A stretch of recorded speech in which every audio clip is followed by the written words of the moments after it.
Good afternoon, my friends. It's Simon Lown here from Two-Way Digital, and we're still talking about SEO basics. So today we're going to be talking about generating and submitting your sitemap.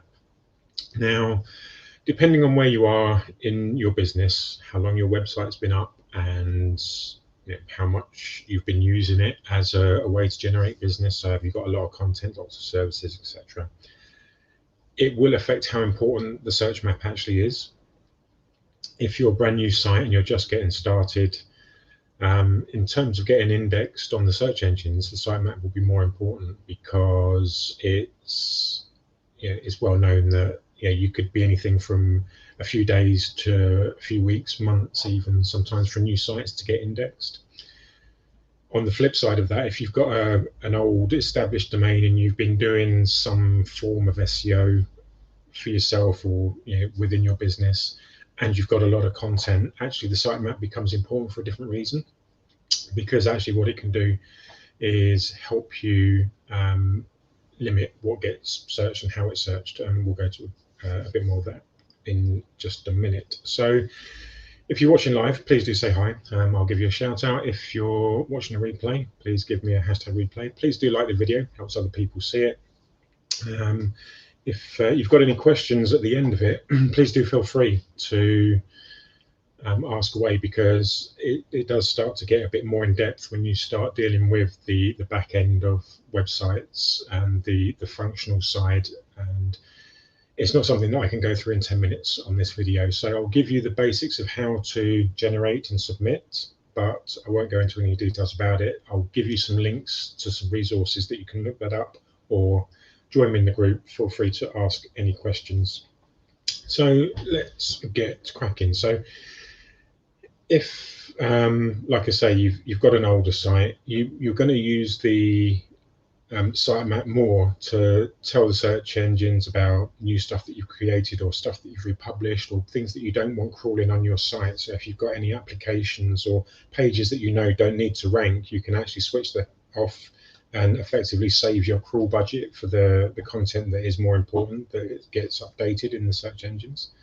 And so if you're not sure if you've got one, go and have a look. You can look at your you can look in the root of your website and you can see anything to do with sitemap will be in it. It'll either be an XML or an HTML file. So it'll be in the root of your website. It can be called lots of different names, so I can't tell you exactly what it's going to be called. If you're a WordPress user, like we use WordPress, so there are plenty of plugins that will plug into WordPress to create XML sitemaps and HTML sitemaps. Now you can actually have both on your website. It doesn't have to be one or the other. XML is better for the crawlers.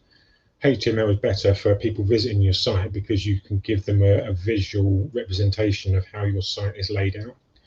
And quite a good example of a site doing this, if you just go and do a Google search for Microsoft sitemap, obviously Microsoft, a massive company, but if you look at their sitemap, they basically break down their HTML sitemap into all of the services and sections that they do, so you can navigate to where you want to get to really quite quickly.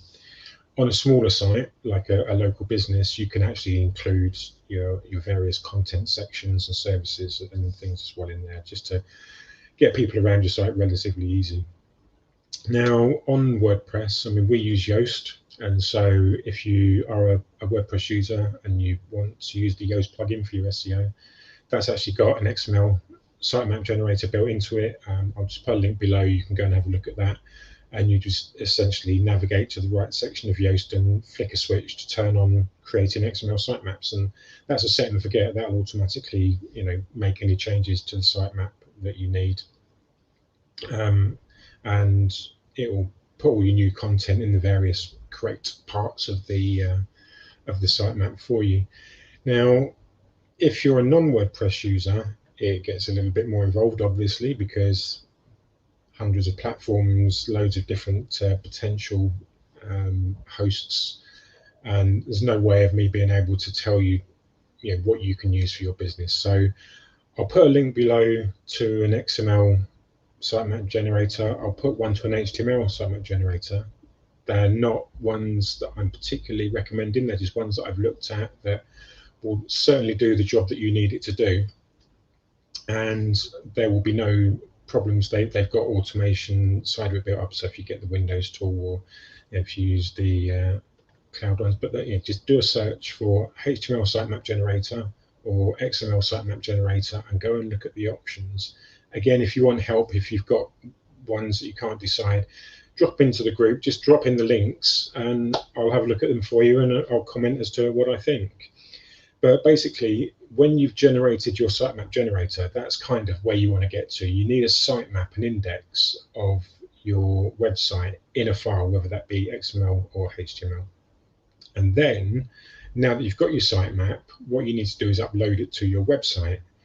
And again, it gets a bit involved because lots of different ways of doing that. It might be a file manager that is built into your hosting. It could be an FTP tool.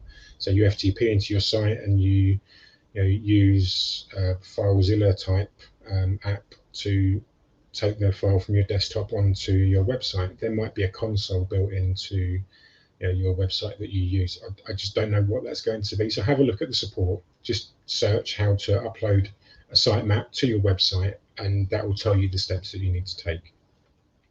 So now you've got the sitemap on your website with an index of all your content and pages. And now this is the important bit. So you've got that, and now you want to add it into the Webmaster tools. So the Google Search Console has a sitemap tool where you can submit your sitemap, and that will then go and index your site based on your sitemap settings. Bing Webmaster tools also have the same. I'll drop links in the blog post so that you can just click on them and go directly to where you need to go in each of the tools.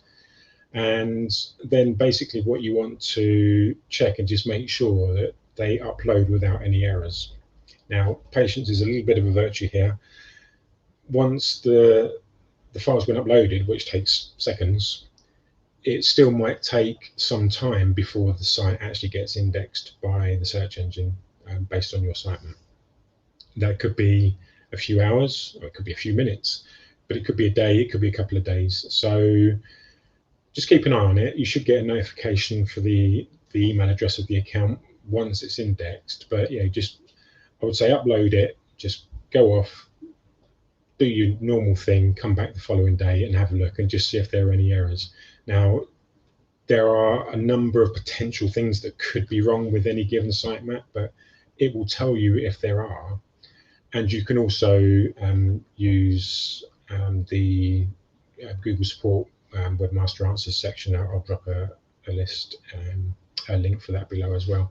So if there are any errors, you can actually check them out and see what you need to do to fix them. So ultimately what this will mean is that if your website is not indexed with the search engines, Google and Bing to start with, but you could use others if they've got tools as well to help you force them to get indexed. And you've got your content and you've basically configured your sitemap if you need to, based on the instructions from your web host.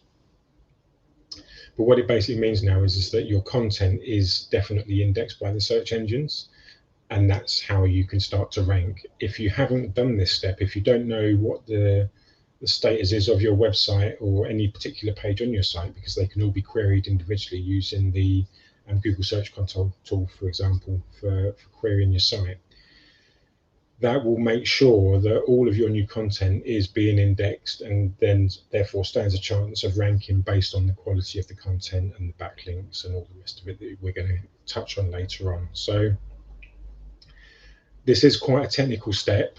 It can be a bit fiddly. It's a bit of an unknown for me to tell you exactly what you need to do, unfortunately. But it is quite an important step, whether it's an older site or whether it's a brand new site, that is important for different reasons, but it is something you need to do. So get a sitemap generated, get it uploaded to your website and get that submitted into your Webmaster tools, and then give it a little bit of time just so that the websites can crawl and index everything on your site. And then you'll be able to start to see whether or not it's something that's going to start to give you any rankings.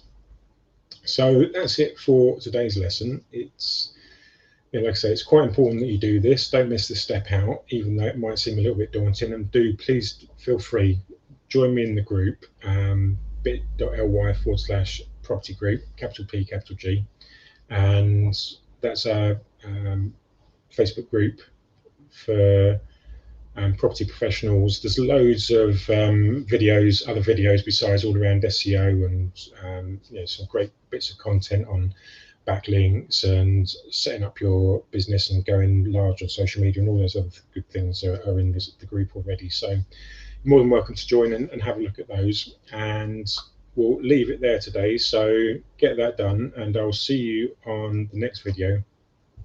We'll be talking about a few other technical bits that you can do while you're in and around the back end of your website. So until then, have a good afternoon, enjoy the rest of your day, and goodbye for now.